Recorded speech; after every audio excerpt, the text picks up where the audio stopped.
At a family barbecue, she laughed loud enough for everyone to hear. If we ever get married, he'll be lucky if I don't cheat. I stayed quiet, but later that night, my uncle pulled me aside, and what he told me changed everything. All right, Reddit. This story happened about 8 months ago, and I'm finally ready to share it. Still can't believe how it all went down. Buckle up because this is a wild ride that'll make you question everything you think you know about relationships. First, some background so you understand the whole picture. I 31 male, operations manager for a major logistics company here in Phoenix. I make around $165,000 base plus bonuses, own my house outright, bought it cash after investing smart with some inheritance money, drive a paid-off BMW, basically doing pretty well for myself. Not trying to brag, but it's important for the story. I worked my butt off to get here. Grew up poor, like food stamps and eviction notices poor. Mom raised me and my sister alone after dad bailed when I was 8. Spent my teens working part-time jobs and studying my rear end off to get scholarships. Put myself through college, lived on ramen and determination, graduated debt-free with a business degree. Every dollar I make, every nice thing I have, I earned through blood, sweat, and tears. 2 years ago, I met Brittany, 26 female, at some rooftop bar downtown. She was absolutely gorgeous, like Instagram model gorgeous. Long blonde hair, perfect body, knew how to dress. She was with some girlfriends celebrating something, and I was out with my coworkers after we closed a major contract.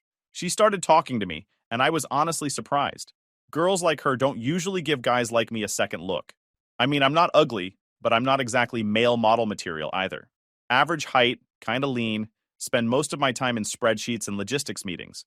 But she seemed really interested, asked about my work, laughed at my jokes, gave me her number without me even asking. Red flag number one that I completely missed. We started dating, and honestly, it was amazing at first. She was fun, spontaneous, always wanted to try new restaurants or go to cool events. She brought excitement into my pretty routine life.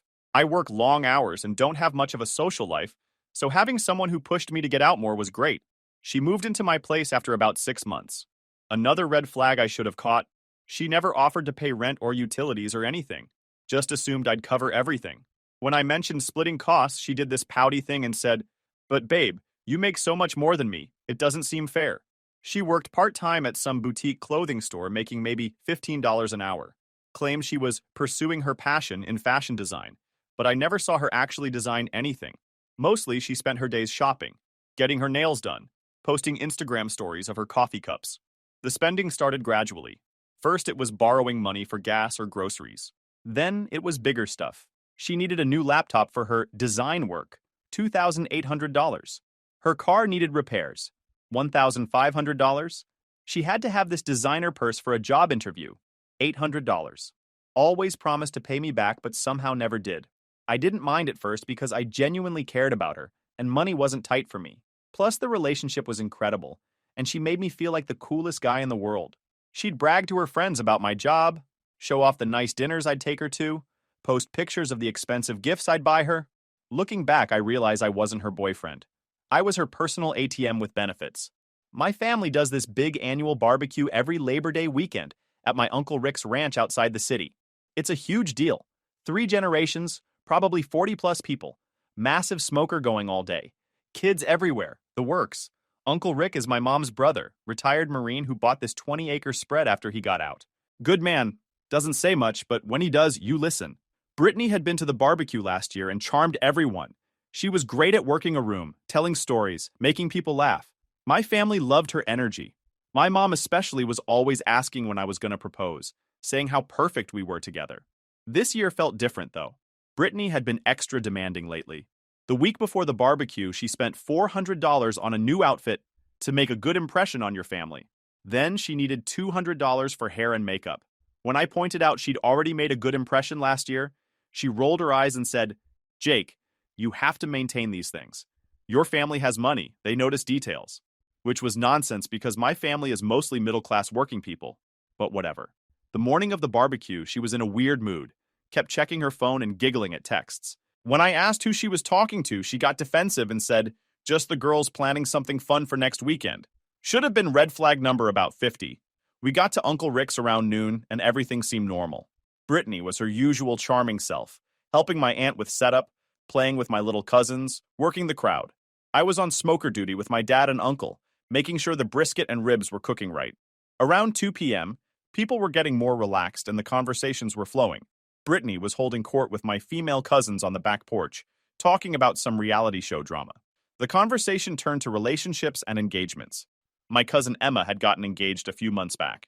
That's when Emma asked the question that changed everything. So, Brittany, when's Jake gonna put a ring on it? Brittany laughed this loud, fake laugh that made everyone look over. Oh, honey, I'm in no rush.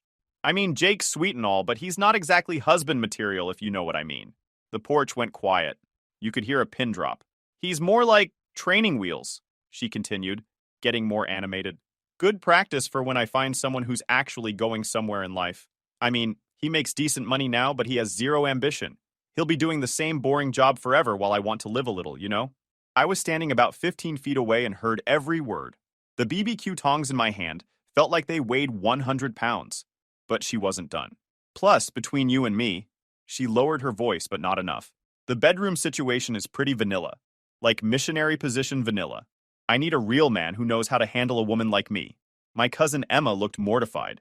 A couple of the other women looked uncomfortable and tried to change the subject. But Brittany was on a roll now, probably had gotten carried away with the attention. Don't get me wrong, I'm not complaining. He pays for everything, never questions where I go or what I spend. It's like having a sugar daddy without the gross old guy part. But long term? Please. I'm 26 and look like this. She gestured to herself. I can do way better. That's when Uncle Rick appeared next to me. Dude moves like a ghost when he wants to. You heard all that? He asked quietly. I just nodded. Couldn't trust my voice right then. Good. Now you know what you're dealing with. Question is, what are you going to do about it?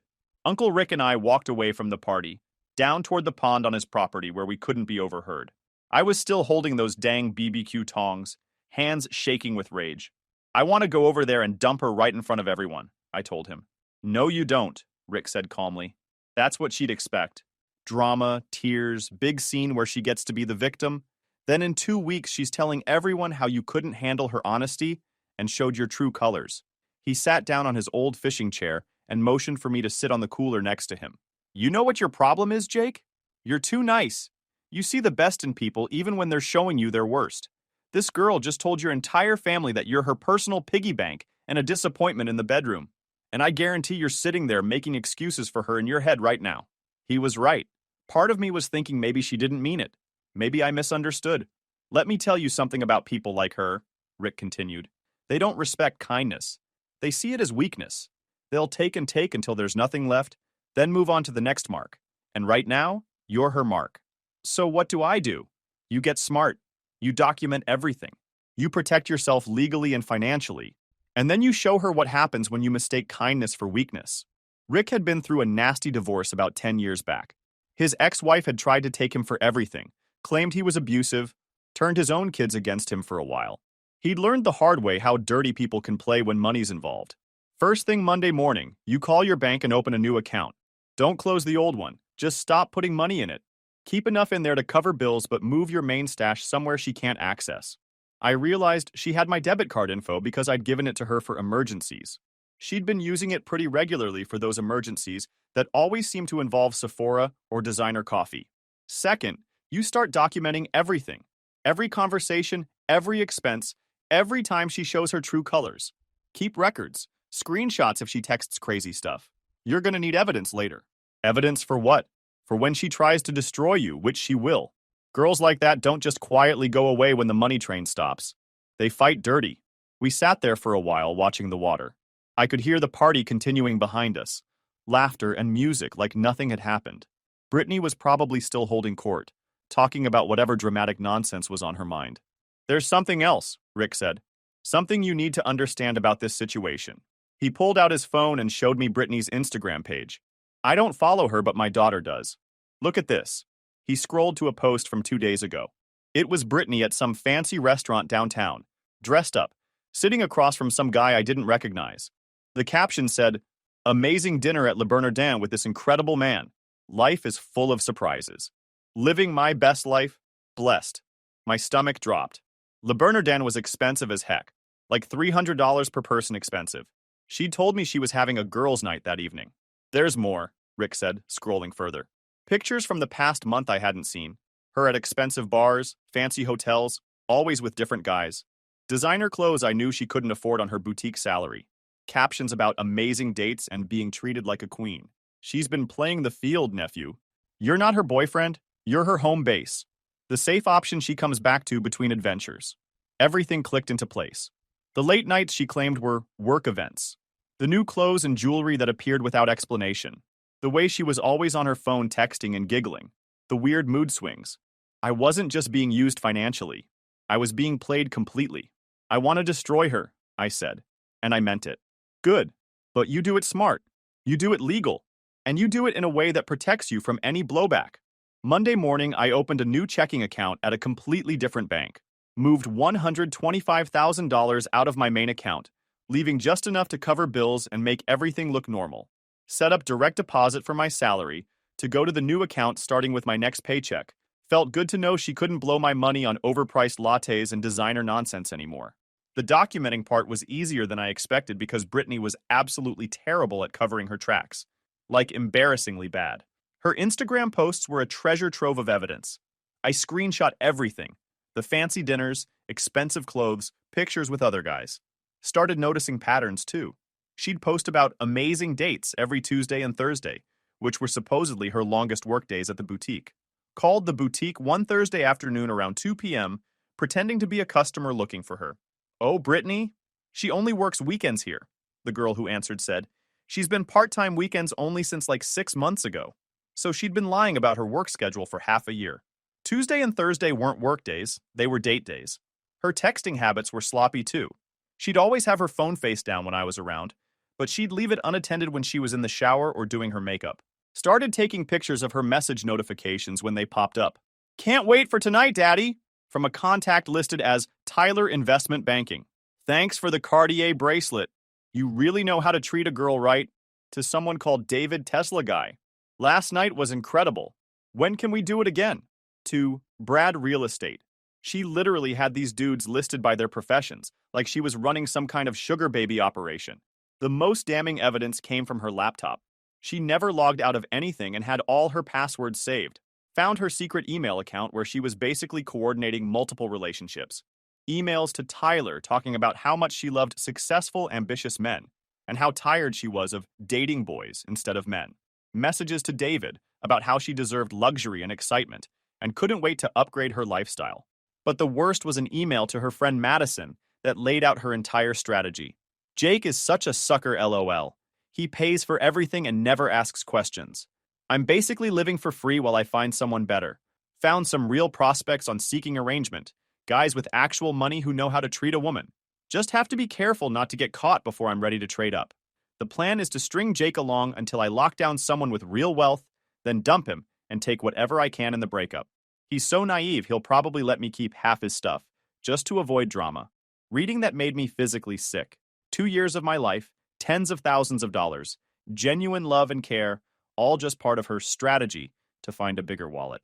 But I stayed calm, followed Uncle Rick's advice, and kept documenting everything. The financial abuse was extensive. Went through my credit card statements and bank records from the past year.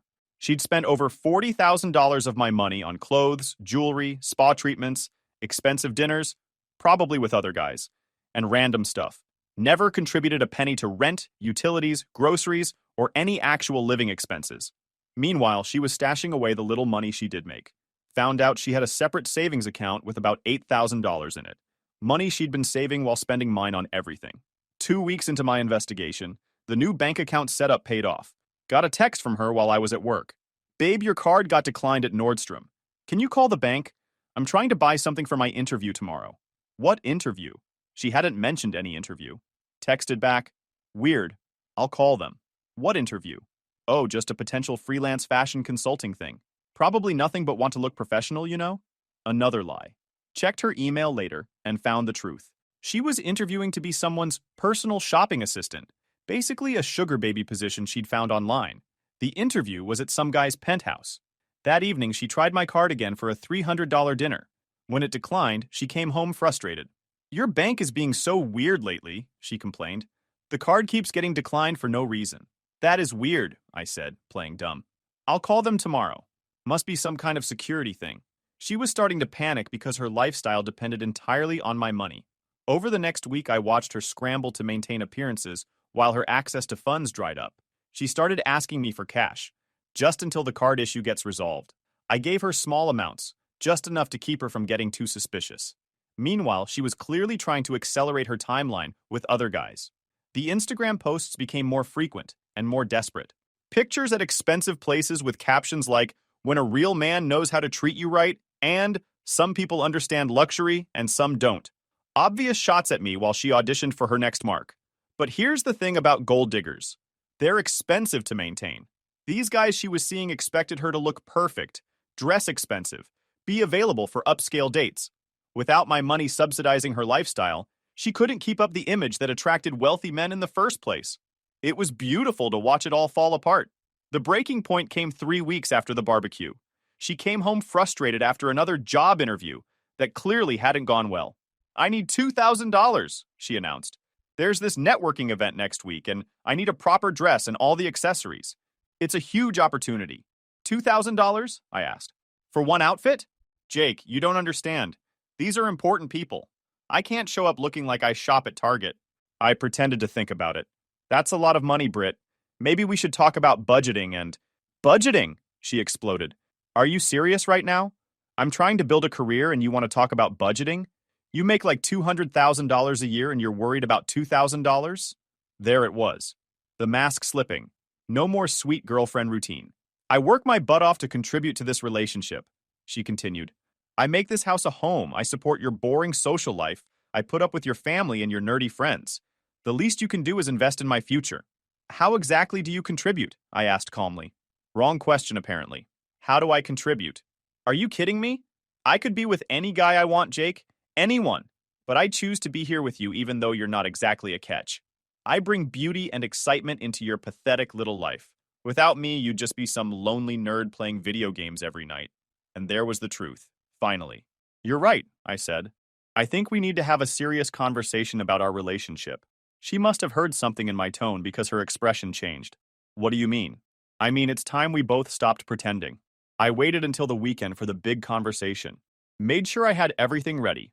All the screenshots, financial records, printed copies of her emails, the works. Set up my laptop in the living room with everything organized in folders. Saturday morning, she slept until noon as usual. When she finally came downstairs, I was sitting at the kitchen table with coffee and my laptop. "Morning, babe," she said, still groggy. "What are you working on?" "Just going through some old files," I said. "Actually, I'm glad you're up. We need to talk." Something in my tone made her pay attention. She poured herself coffee and sat down across from me. "This sounds serious," she said, trying to keep it light. "It is. I've been doing some thinking about our relationship, about what you said at the barbecue." Her face went pale. "Jake, I didn't mean any of that stuff. I was just trying to sound cool in front of the girls. You know how it is." "Actually, I think you meant every word. In fact, I think it was the most honest you've been since we met." I opened my laptop and turned it toward her. The first screenshot was her Instagram post from Le Bernardin with Mystery Man. "Want to explain this?" She stared at the screen for a long moment. I could practically see the wheels turning as she tried to figure out what story to tell. That's just a friend. A work contact. We were discussing potential opportunities. At Le Bernardin, that's like a $600 dinner for two. He insisted on somewhere nice. It was about business." "Interesting." I clicked to the next screenshot. Her text to Tyler Investment Banking about not being able to wait for tonight. Her face went even whiter. "Where did you get that?" "Your phone notifications.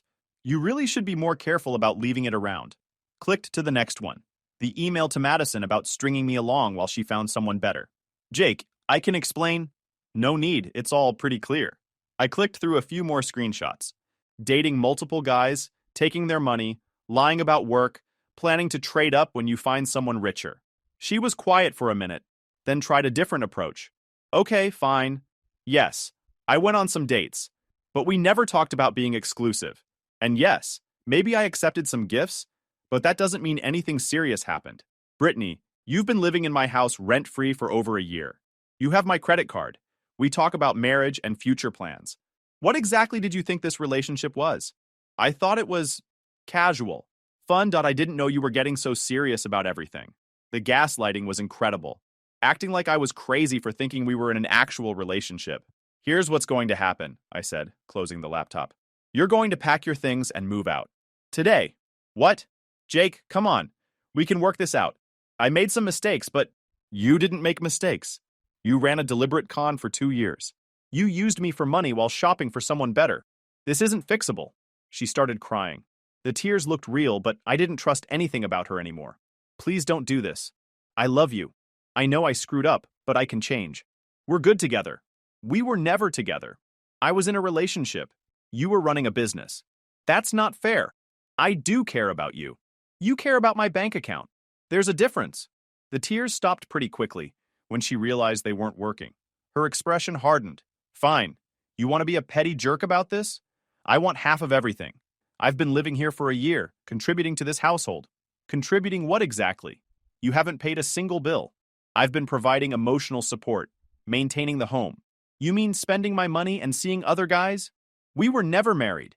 You can't just kick me out with nothing. Actually, I can. It's my house, my name on the deed. You have no legal claim to anything here. That's when she really lost it. You freaking loser! You think you're so smart, but you're just a pathetic little boy playing grown-up? I wasted 2 years of my life on you when I could have been with real men. There it is. The real Brittany. You want real? Here's real. You're mediocre in every possible way. Mediocre job, mediocre looks, mediocre in bed, mediocre life. I settled for you because I felt sorry for you. If I'm so mediocre, you should be thrilled to get away from me. I could destroy you, you know. I have dirt on you. I could make your life heck. What dirt? That I pay my bills and don't cheat on my girlfriend? She was scrambling now, trying any angle to regain control. People at your work know me. I could tell them what a controlling freak you are. How you monitored my phone and invaded my privacy. Go ahead. Show them these screenshots while you're at it. I stood up and opened the front door. Your stuff will be packed and waiting on the porch by 6 p.m. After that, anything left behind gets donated. You can't do this. I need time to find a place. Should have thought of that before planning to trade up. She stomped upstairs, yelling about getting a lawyer and how I'd regret this. I started packing her stuff immediately. Didn't want her in my house any longer than necessary. By evening, everything was done.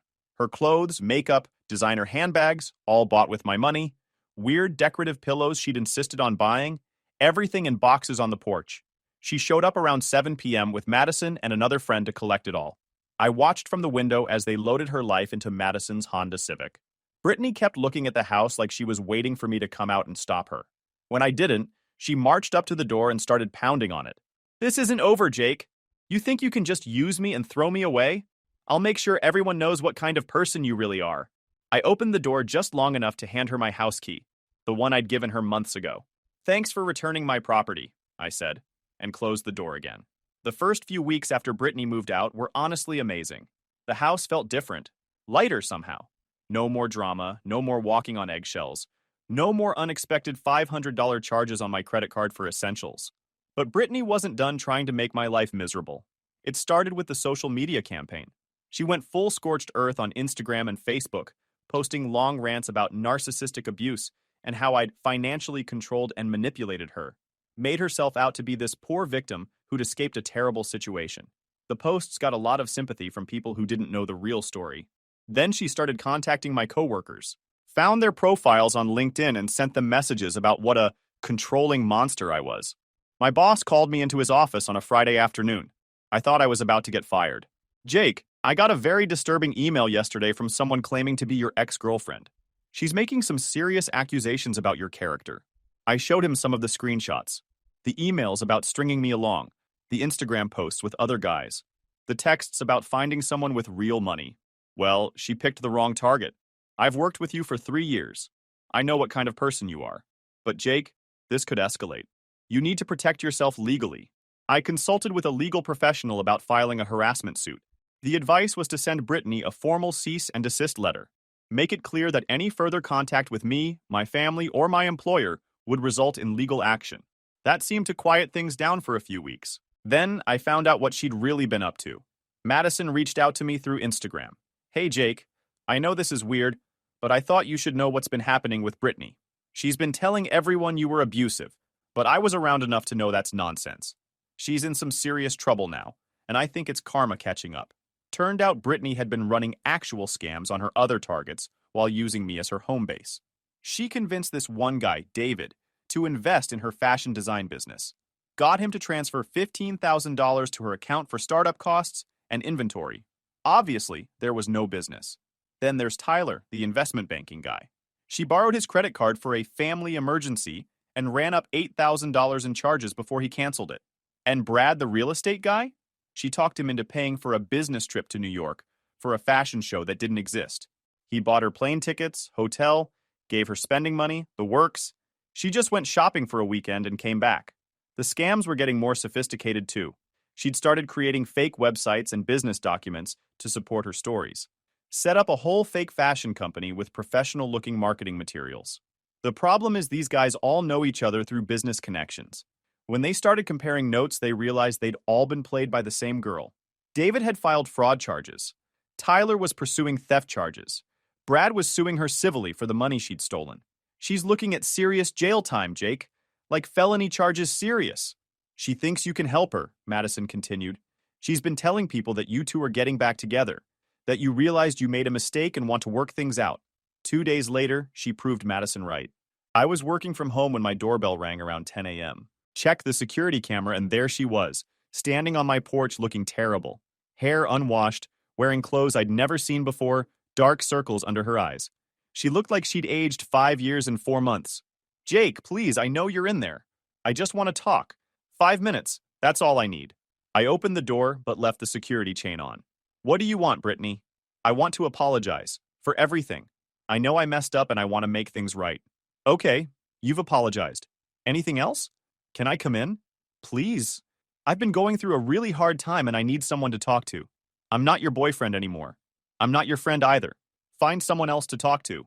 Jake, please. I know you're angry, but I'm in serious trouble here. I need help. What kind of trouble? She broke down crying then. Real tears this time, not the fake ones from our breakup conversation. I'm being charged with fraud. Multiple felonies. I could go to prison for years. Maybe you should have thought about that before running cons on people. It wasn't like that. I was just trying to build a business, trying to make something of myself. Things got complicated and maybe I made some bad decisions, but I never meant to hurt anyone. You meant to hurt me. No, I loved you, Jake. I still love you. I was confused and scared about commitment, but I never wanted to hurt you. The revisionist history was amazing. Now she loved me and was just confused about commitment. I've learned so much about myself these past few months, she continued, about what really matters.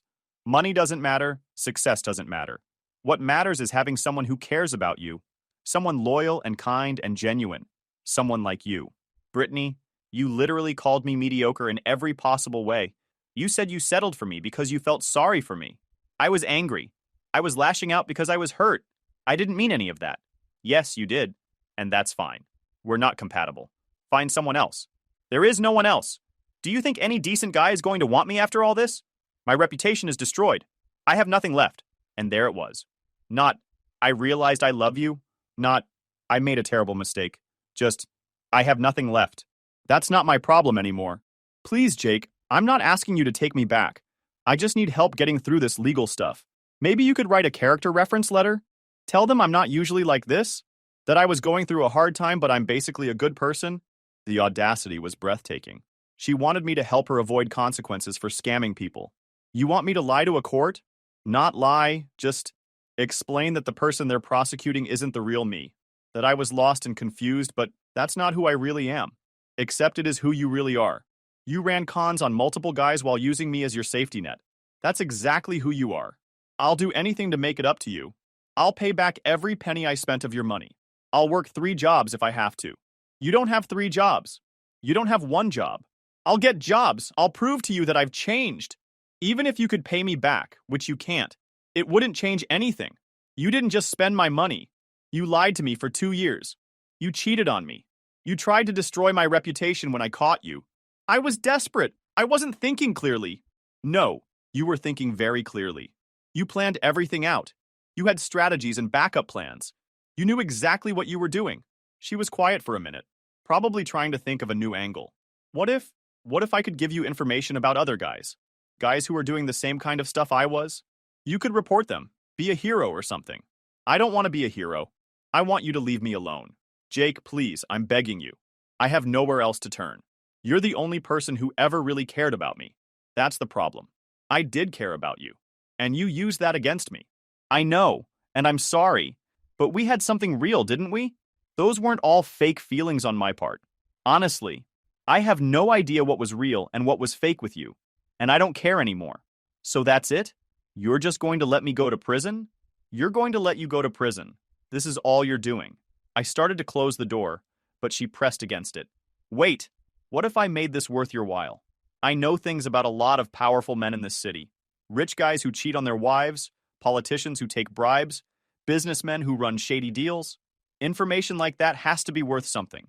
Now she was trying to blackmail me into helping her blackmail other people. Goodbye, Brittany. I closed the door and locked it. She stood on the porch for another 10 minutes, crying and pleading, but I didn't respond. Eventually, she left. Last week, I got a call from Madison with the final result. The karma train had reached its final destination. She took a plea deal, Madison told me, pled guilty to 3 felony fraud charges, got sentenced to 18 months in state prison plus 5 years probation. She has to pay back over $30,000 in restitution to the guys she scammed. 18 months behind bars. Part of me felt vindicated. Part of me just felt empty about the whole thing. The judge wasn't very sympathetic, Madison said. Apparently, Brittany tried to claim she was the victim of financial abuse from previous relationships, and that's what drove her to crime. But the prosecution had all those Instagram posts and emails showing she was bragging about scamming guys. She's been trying to contact people from jail, Madison said. Called me collect a few times wanting to explain her side of things. I haven't accepted the calls. She wanted me to tell you that she's finally ready to be the person you deserved. That prison is going to change her, and when she gets out, she wants another chance. I actually laughed. She's in prison for fraud, and she still thinks I'm going to take her back? The delusion is real. She keeps saying you two had real love, and that everything else was just her being scared of commitment. After we hung up, I sat in my living room thinking about the whole situation. 2.5 years ago, I'd been a lonely guy who thought he'd found the perfect girlfriend. Now she was in prison, and I was fine. Better than fine, actually. Uncle Rick was right that day at the barbecue. Sometimes the kindest thing you can do is believe people when they show you who they really are. Brittany showed me she was a user, a liar, and a manipulator. I believed her, and I acted accordingly. She's got about 14 more months to think about her choices. Maybe she'll come out changed. Maybe she won't. But either way, it won't be my problem.